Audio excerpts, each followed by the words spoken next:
जरा कल्पना कीजिए, आप एक लंबी दौड़ में हैं। रास्ता बेहद कठिन है, साथ में थकान और निराशा है। हजारों परिस्थितियां सामने खड़ी है। हर मोड़ पर एक ही आवाज आपके कानों में गूंजती है, बस अब रुक जा, तुमसे नहीं होगा। अक्सर कई लोग यहीं पर हार मान लेते हैं और मंजिल के बिल्कुल करीब होने के बावजूद वे रुक जाते हैं। दूसरी ओर कुछ लोग ऐसे भी होते हैं जो आंसू बहाते हुए आगे बढ़ते जाते हैं, चाहे उन्हें कितनी ही विपरीत परिस्थितियों का सामना करना पड़े, पर अंधेरे में भी विश्वास का दामन नहीं छोड़ते। पर यहाँ सवाल है, उन्हें अंत में क्या मिलेगा? संघर्ष और विफलताएं या फिर जय से भरा जीवन?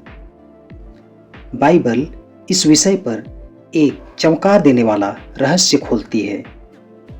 आइए जानते हैं।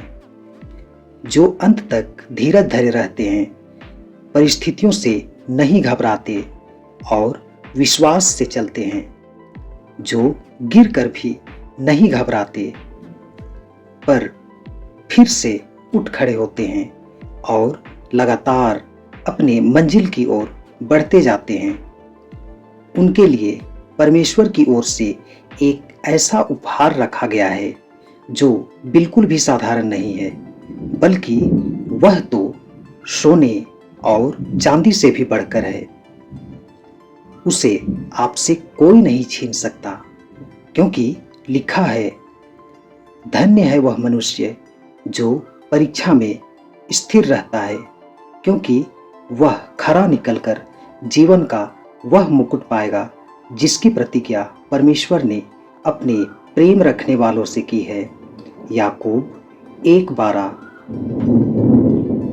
जरा सोचिए, जब इस संसार की सारी दौड़ खत्म हो जाए, सारी परेशानियां समाप्त हो जाए और आपके विश्वास की परख जाती रहे, तब परमेश्वर स्वयं अपने विजेताओं के सिर पर जीवन का मुकुट रखेगा। वही मुकुट जो केवल उन लोगों के लिए है जो अंत तक विश्वास में बने रहते हैं। इसलिए यदि आज आप संघर्ष में हैं, आपके प्रार्थनाओं का उत्तर नहीं मिल पा रहा है, लोग आपका मजाक उड़ा रहे हैं, रास्ता भले ही कठिन लग रहा है, पर हार मत मानिए, क्योंकि हो सकता है आप अपनी जीत के बेहद करीब हों और अब आपको सिर्फ एक कदम और बढ़ानी है। याद रखें, जो अंत तक विश्वास में बने रहेगा वही जीवन का मुकुट पाएगा। शायद कठिन परीक्षा की घड़ी ही आपके जीवन की सबसे बड़ी विजय का कारण बनेगी। आमीन।